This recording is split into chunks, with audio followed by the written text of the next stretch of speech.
Just a quick heads up before we get into today's news. We will not be publishing a show tomorrow because I'm going snowboarding. There aren't many days left in the season here in Maine, and my kids will be on spring break starting tomorrow. So we're running up to the mountain for a day of spring snowboarding. But before we go up, I will be putting out our popular newsfeed email newsletter, which you should subscribe to if you haven't yet already. Just open up mjtodaymedia.com/newsfeed. This episode of Marijuana Today Daily is brought to you by MJ Today Media, publishers of this podcast, as well as our weekly show Marijuana Today and the excellent weekly interview show The Green Rush, which we produce with the folks over at KCSA Strategic Communications. If you need to reach the best audience in legal marijuana business, then we are it. Email me at shay@mjtodaymedia.com to learn more about how you can sponsor our shows and get in front of our tens of thousands of industry insider listeners. That's shay@mjtodaymedia.com, with Shay spelled S-H-E-A. Good morning, Marijuana Nation. It's Thursday, April 11th, 2019, and you're tuned in to episode 703 of Marijuana Today Daily. I'm your host, Shay Gunther, and I'll be walking you through today's marijuana news and headlines. As always, we have a full and busy day of cannabis news in our hands, so let's jump right into it.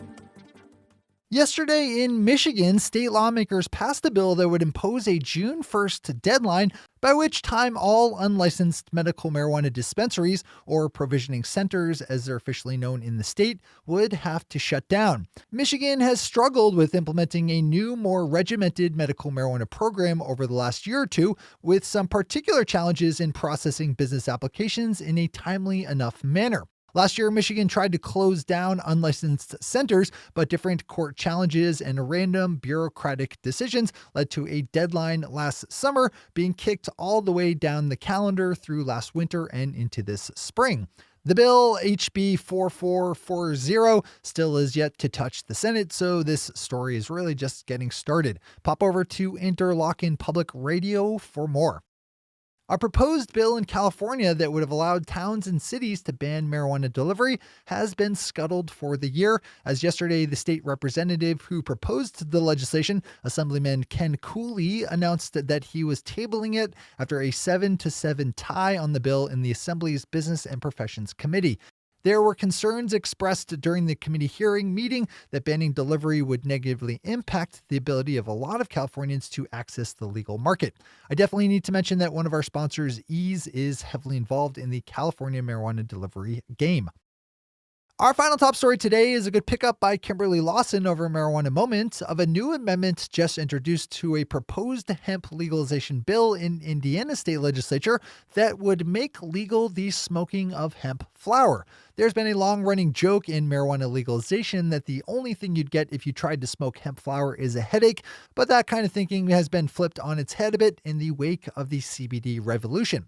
Now that hemp-derived CBD is the new hotness in legal cannabis, there's a lot more interest now in the idea of sparking up a bowl or joint of hemp flower. According to Kimberly's story, the amendment was approved in a House vote by a count of 49-47, but must survive one more circuit back in as it heads in for its third and final reading. Those are our top stories for today. Aside from Marijuana Today Daily, Headlines Blitz. Before we blitz it in headlines, let's quickly thank our sponsor, MJ Today Media, publishers of this podcast, as well as our weekly show, Marijuana Today, and the excellent weekly interview show, The Green Rush, which we produce with the folks over at KCSA Strategic Communications. I hardly need to tell you about why podcasting is such an engaging medium. You're listening to this show right now and probably will again tomorrow. There's just something about hearing people talk that catches us, and podcasting comes with the benefit of being super easy to consume. You can listen when you're running or driving or working or just zoning out.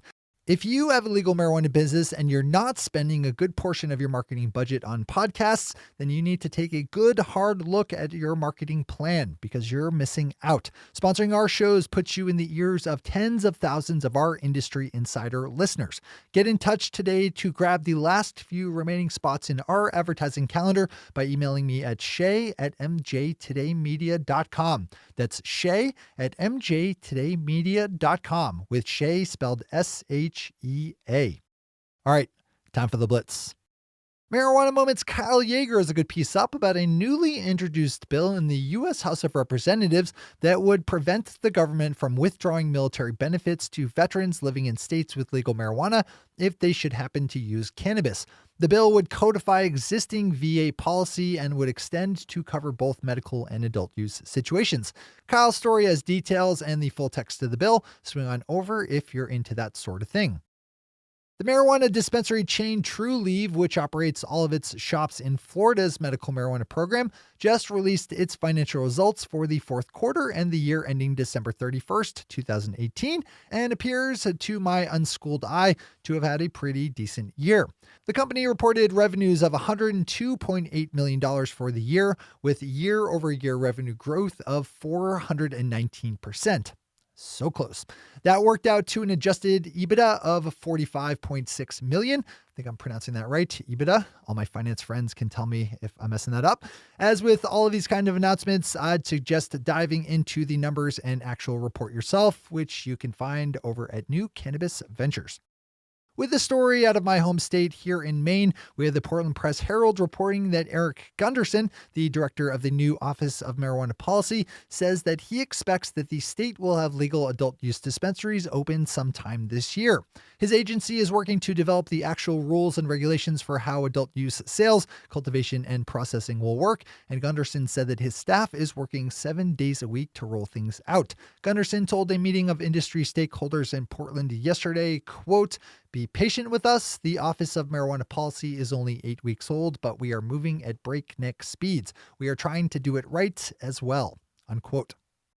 In Tennessee, a proposed bill to legalize adult use marijuana has been removed from the legislative process by its primary sponsor, Republican State Senator Steve Dickerson, who said that some of the law enforcement officials who testified against his bill lied. No. Canadian marijuana company MPX International is buying up HolyWeed, a company based in Switzerland that specializes in CBD and low THC products, for around $13 million Canadian in stock, which is around $10 million or so US. As Marijuana Business Daily points out, the deal is the latest in a series of other acquisitions where Canadian companies have looked overseas. Definitely a trend you want to stay on top of. Keeping our newsy gaze up in Canada, we have Stats Canada releasing some numbers for how things are going in the newly adult use legal market. According to those numbers, which just dropped yesterday, Canadians are spending an average of $10 a gram on legal marijuana and just over $6 a gram on the illicit market. The report also asked survey respondents why they were still buying from less than legal sources. About half of those who were still shopping away from the legal market said that cost was the main factor, while others said that legal cannabis was too hard to buy or of a lesser quality than illicit market options. Lots of lessons to be learned there. Probably worth a read. Our final story of the day and the shortened week wraps us up in Oregon, where we have yet another story of a proposed bill going down after a vote. This time it's a bill in Oregon State Senate that would have allowed state regulators to impose limits on the number of cultivation licenses issued. Regular listeners know that Oregon has been hit with a bit of a supply glut, driven mainly by the huge number of cannabis cultivators in state, who, because of a federal ban on interstate cannabis commerce, have no outside markets to sell to. The bill went down in committee by a vote of 17-13 and heads back to the Rules Committee. Those are the headlines and news for the day.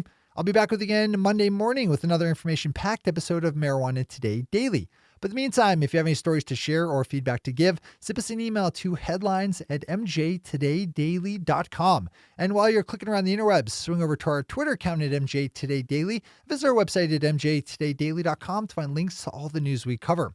Thanks to our sponsor, MJ Today Media, and to all of our awesome Patreon listeners for the support that makes this show possible. To join the illustrious ranks of the Patreon listeners yourself, swing over to our website at mjtodaydaily.com and click on that big blue button at the top of the page that says Become a Patron. I'm your host, Jay Gunther. Thanks for tuning in, starting your day with marijuana today.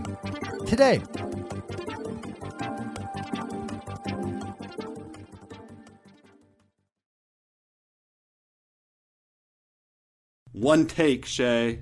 One take.